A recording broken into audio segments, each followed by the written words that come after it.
Assalamualaikum warahmatullahi wabarakatuh.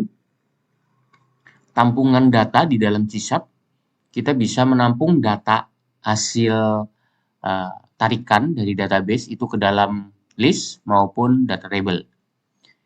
Nah, di video kali ini saya akan buat bagaimana caranya kita membuat fungsi yang dapat membaca value dari data table. Jadi nantinya teman-teman nggak perlu ribet buat satu-satu ya untuk mendapatkan value-nya seperti apa. Ditulis lumayan panjang skripnya. Nah, kita akan permudah lagi dengan membuat fungsi, dengan membuat function yang hasilnya akan menampilkan uh, data yang kita inginkan. Jadi setiap shell yang kita inginkan ya itu kita bisa dapatkan hanya dengan memanggil satu fungsi saja. Oke, fungsinya seperti apa? Yuk kita mulai langsung saja kita buat tutorialnya ya. Yang pertama mungkin kita akan coba seperti biasa masukkan data ke dalam data table. Jadi seperti biasa kita tarik data ke dalam data table. Di sini saya koneksinya menggunakan Ado.NET.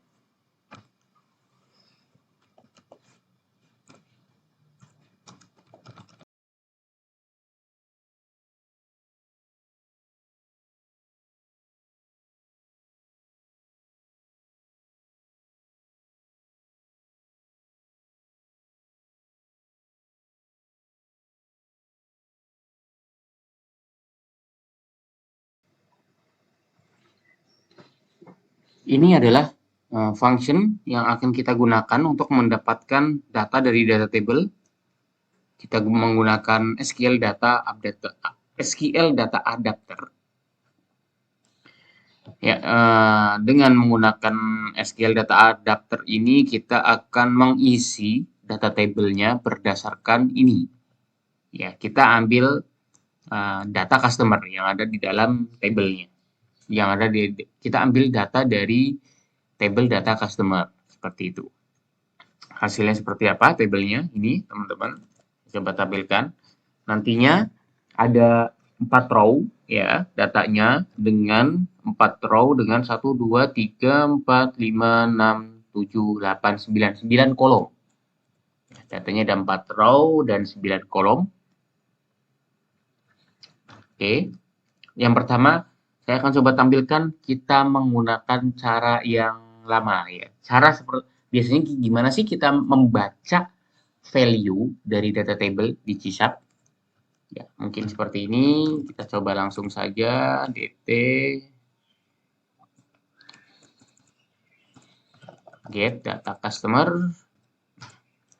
Cara bacanya biasanya contoh gini. Saya ingin mendapatkan nama customer ya, nama customer di row kedua.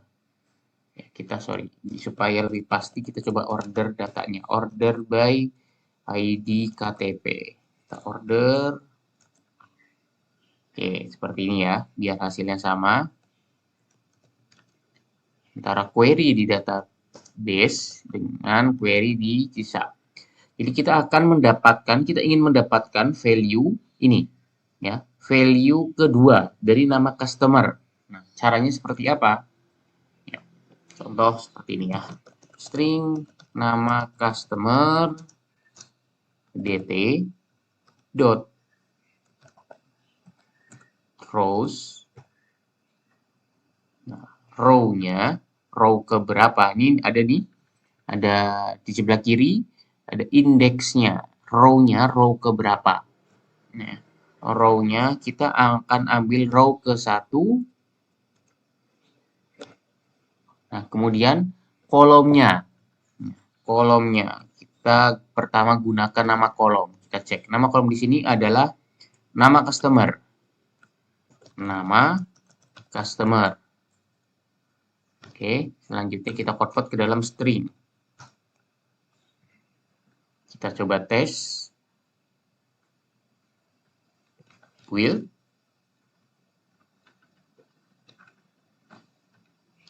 Selanjutnya running. Start.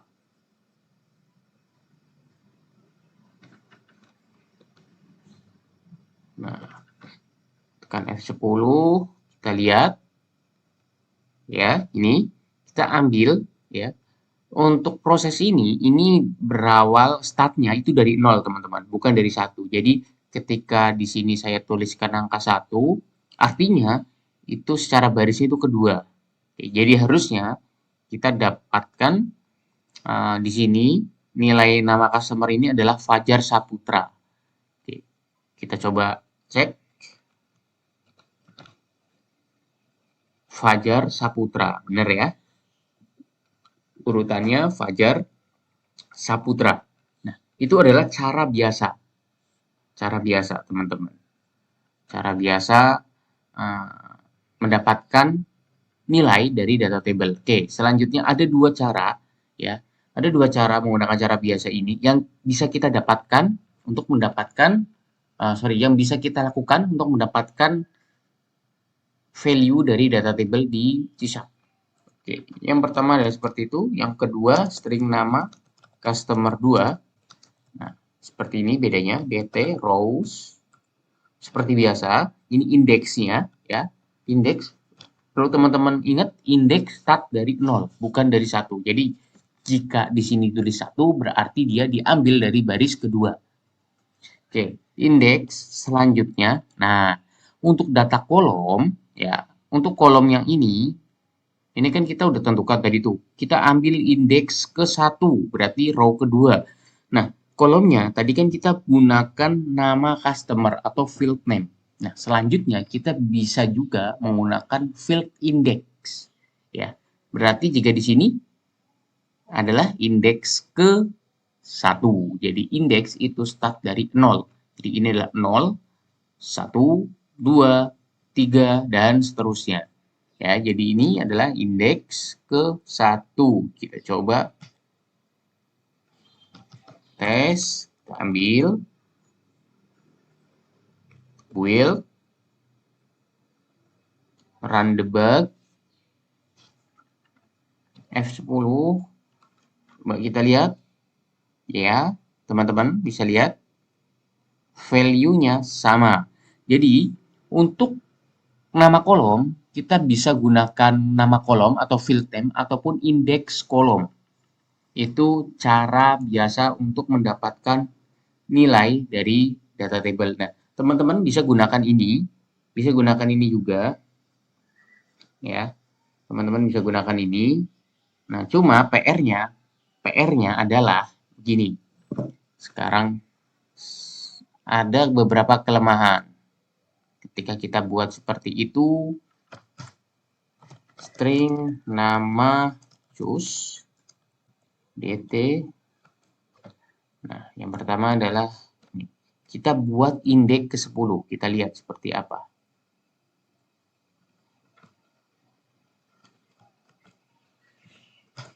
Kita pindahkan saja proses.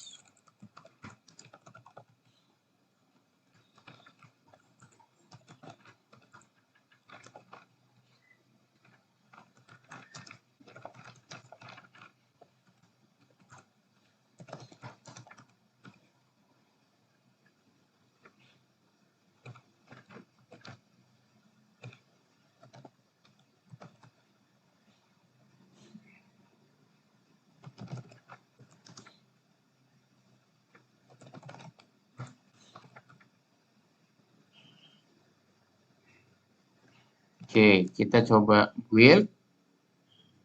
Selanjutnya run with debug.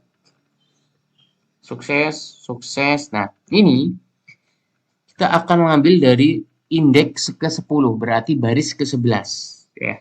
Kita akan ambil baris ke-11 dan kolom indeks kedua atau baris kolom ketiga. Ya, lihat. Ternyata dia mendapatkan error. Nah, errornya apa? Kita lihat. There's no row at position 10. Jadi, ketika dia membaca data table, itu nggak ada. Ya. Di indeks ke-10 itu nggak ada value-nya, karena nih, teman-teman bisa lihat, dia cuma ada indeks sampai indeks ketiga, yaitu 0, 1, 2, 3. Cuma sampai indeks ketiga. Nah, ini di codingan ini kita minta indeks ke-10. Nah, secara teori kita nggak mungkin minta hal seperti itu dalam codingan. Tapi balik lagi, ketika di production berbagai hal mungkin terjadi. Jadi, sebaiknya hindari ataupun bagaimana kita membuat pencegahan ketika ada kondisi seperti ini, lupa kondisi seperti ini. Apakah benar kita akan menampilkan error? Atau mungkin kita jagain dengan apa? Menghasilkan return value-nya nul, ya, nul atau kosong terserah sih. Tapi yang penting jangan menjadi error. Nah, itulah nanti fungsi yang akan kita buat. Ya, bagaimana caranya kita bisa mencegah kemungkinan hal seperti ini terjadi. Oke, jadi jika teman-teman hanya butuh, oh saya cuma mau baca, mau tahu caranya gimana sih caranya membaca value di dalam data table. Cukup gunakan yang ini. Itu teman-teman sudah bisa lakukan. Jadi yang pertama rows, indeksnya, kemudian nama kolom ataupun kolom indeks. Itu sudah bisa dilakukan. Tetapi jika teman-teman ingin mencegah seperti yang di sini nih, ya, error ini tidak terjadi, kita harus buat fungsi ya fungsi tambahan yang digunakan untuk mencegah ataupun begitu terjadi kondisi seperti ini apa sih yang akan dilakukan. Begitu. Oke, langsung saja. Kita coba masuk ya, kita coba buat fungsi yang nantinya akan membaca value ya, akan membaca nilai data table. Kita akan coba buat fungsinya.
Get field value data table. Nah, inilah fungsi atau function yang dibuat yang berfungsi untuk mendapatkan value dari data table.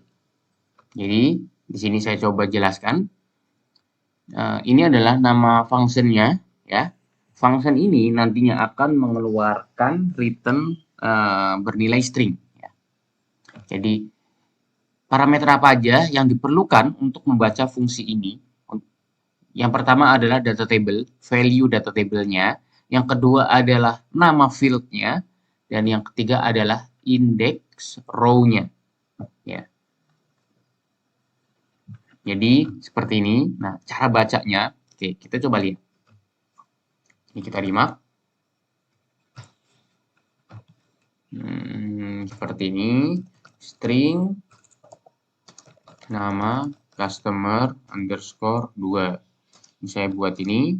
Kemudian kita panggil get field value data table. Selanjutnya dt, ya. Selanjutnya nama fieldnya, ya. Nama fieldnya adalah kita gunakan nama field nama customer. Nah, selanjutnya adalah index row-nya.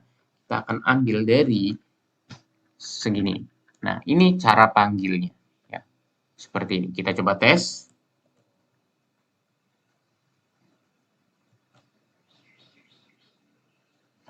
Oke, kita coba cek hasilnya seperti apa.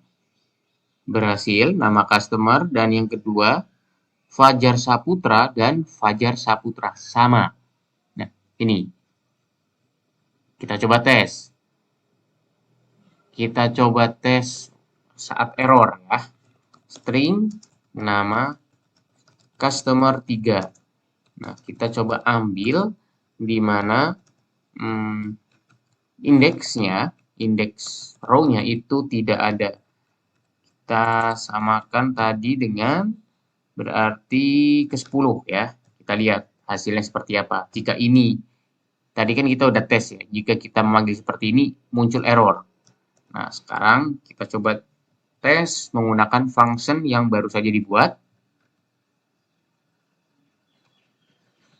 Lihat, ya. Dia tidak menampilkan error, tetapi menghasilkan nilai 0. Ya, value-nya bernilai 0, return-nya. Nah, ini adalah salah satu fitur yang kita dapatkan saat kita membuat fungsi membaca value dari data table. Kita membuat sendiri fungsinya atau function-nya. Seperti itu. Salah satu keunggulannya seperti itu. Jadi logiknya, teman-teman bisa lihat di sini. Yang pertama dia akan memastikan total count-nya itu ada. Ya. Jadi indeksnya pastinya, ya, dia minta indeks 10. Dia harus memastikan di dalam data table itu indeksnya ada sampai 10 row-nya. Dia pastikan. Dan yang kedua adalah field length-nya harus lebih dari 0. Kenapa? Karena harus ada angkanya, harus ada nilainya. Kalau field-nya kosong, field name-nya kosong, akan error nantinya. Akan terjadi error juga. Karena nggak ada. Ya. Jadi contoh seperti ini nih teman-teman. Kalian buat seperti ini. Pasti errornya sama, kurang lebihnya seperti ini tadi. Tidak ditemukan nama kolom ini. Nah, kita udah kasih pencegahan. Jadi, memastikan nama kolomnya, ya pertama dia memastikan field length-nya ada.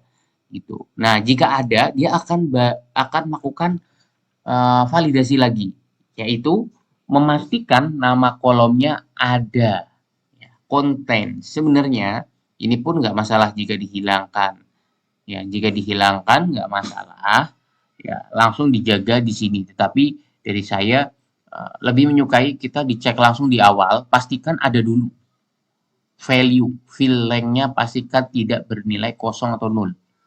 Ya, baru dicek contents. Kalau dia emang udah kosong, ngapain kita ngecek ke sini? Itu menurut saya. Jadi teman-teman disesuaikan saja. Ini boleh dihapus, tapi yang ini itu wajib. Ya, yang ini wajib. Jadi dia akan melakukan pengecekan. Jadi jika row-nya ada, nama kolomnya ada, barulah diambil value-nya seperti ini.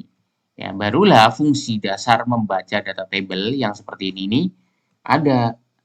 Yang seperti ini itu diterapkan di dalam fungsi ini, fungsi yang kita buat itu fungsi getFitValueDataTable.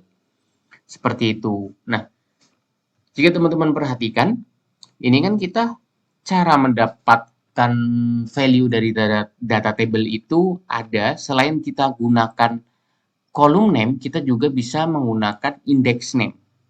Index ya. Ya, index name-nya, index field-nya. Nah, ini seperti ini. Nah, jika kita lihat fungsi yang sekarang itu hanya mengcover column name ya, bukan index kolom.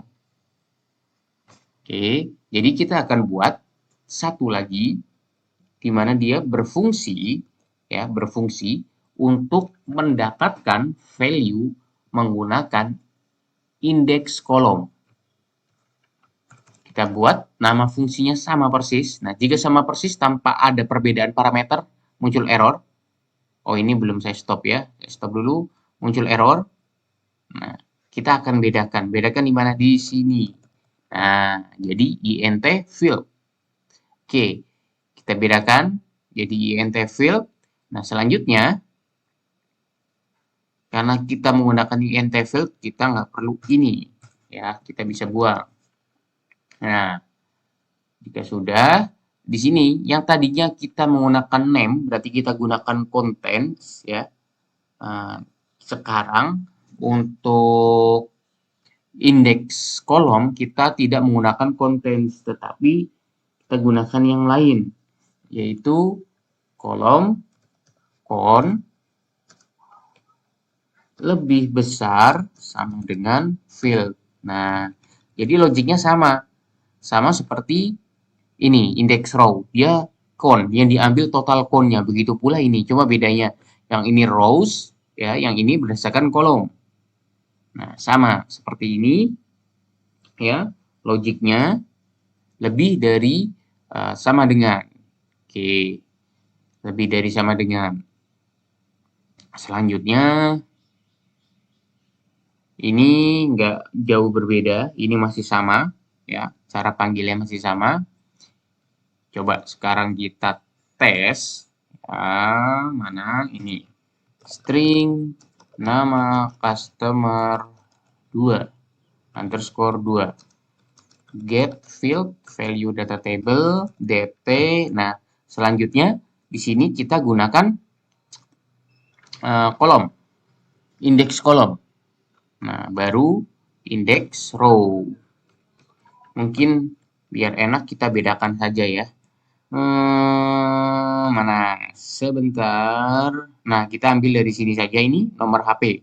Nomor HP berarti 0, 1, 2, 3. Oke, 3. Indeks ketiga. Indeks ketiga. Nah, di sini juga saya gunakan indeks ketiga. Ininya kedua. Row-nya adalah row ketiga, berarti indeks kedua. Oke, kita coba tes.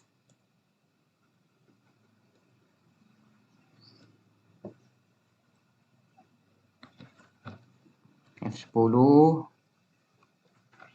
Nah, ini kan pastinya sama seperti tadi, Fajar Saputra. Yang ini 083 sekian-sekian, 083 sekian-sekian, sama ya.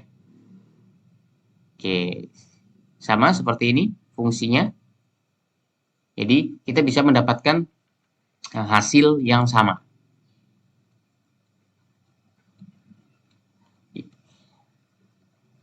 Penjelasannya seperti yang tadi sudah saya sebutkan, sama persis sebenarnya. Jadi ini adalah dua fungsi yang dapat digunakan untuk membaca nilai dari data table.